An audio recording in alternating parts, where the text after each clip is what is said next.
Hey, peace world. Thanks for pressing play on another Pay Me No Mind sports and entertainment video. My name is Wood.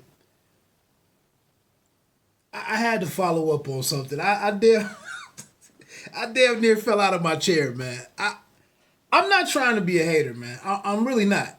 I'm just trying to understand who we put on capes for, or what hills we die on, how we select, who is hot and who's not.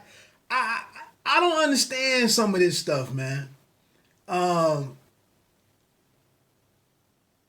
and this is kind of what I was just speaking with on my last video on what Adrian Broner said to his fans and sharing his respect and appreciation towards his fans.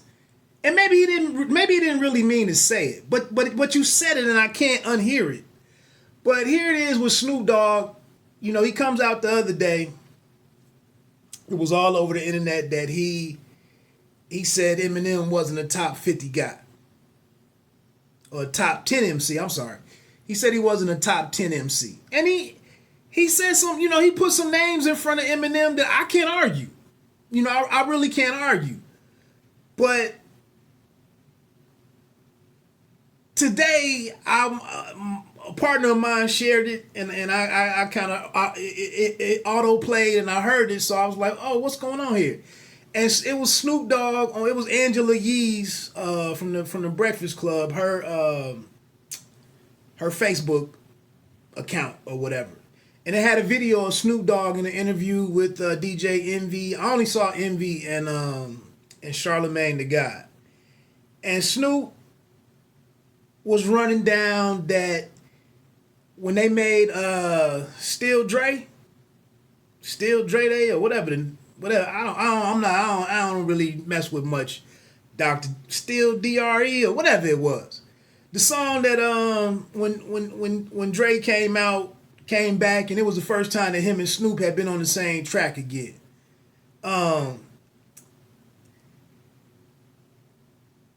Snoop says on the clip that him and they spent 4 days trying to write the lyrics, trying to write to the song, to the beat. The beat was done, I guess.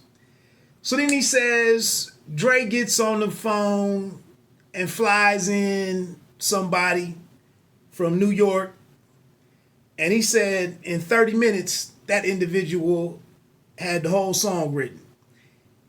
And he said, hell, he wrote my verse. He said, I think Charlemagne was like, well, because I knew that Jay-Z wrote Dre's lyrics. I knew that. But he was like, he wrote the whole. Charlemagne said, well, what did he write? He said he wrote it all. He wrote everything in 30 minutes. The whole song was cooked in 30 minutes. And then he came out and he said, shoot. I think Charlemagne said, questioned him on that, and he was like, man, the song was what it was, the way he killed it and did it. It wasn't nothing for me to mess around with it no more. It was the song. And he said, and then that individual was Jay-Z. Now I'm just saying, this is what I'm talking about. Like, you can't come out here and really question a dude like Eminem. I don't think anybody, I don't think too many, I can't think of any songs that Eminem didn't write for himself. I could be wrong on that. But I'm just saying, and this is why I don't regard Snoop Dogg.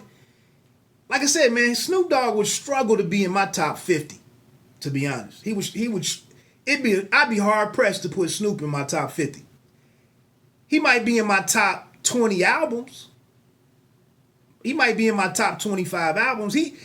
We talk about Nas only having one album, and some people only having one album, his first album. Man, if you once you get past Doggystyle, I know nothing that Snoop did.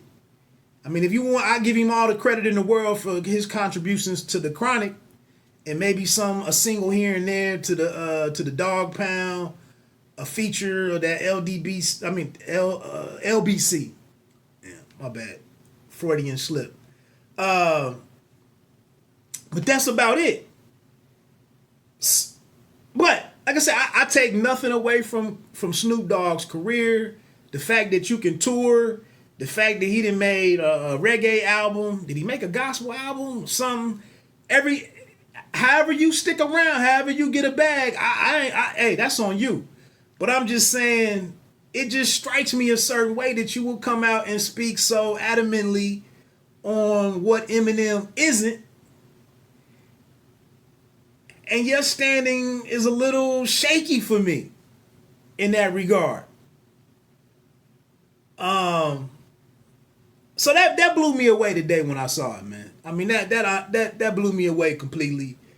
And then to just say it with no, maybe he just smoked, maybe he just went to smoke some serious and whatnot and just was in the sharing mood. But I don't think I would have let that one out the bag because I never knew it. And I mean, I haven't listened to the song in a long time to even really pick up on it. But like I said, man, it's a lot of stuff that happens that we don't know about that and just as you get older, as you get wiser, have more experiences, and you see how things connect, and then it's like you just realize that some of these people up here, man,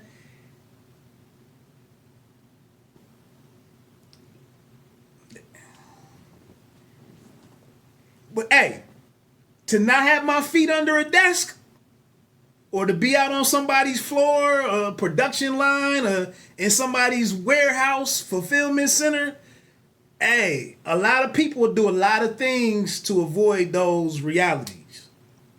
So I guess that's why I always say, and like I said, this ain't about hating. This is why I always say, you don't have to be great to start. You have to start to be great. Whatever the hell it is that you can get over with, that you can get one over, and get started. Get started.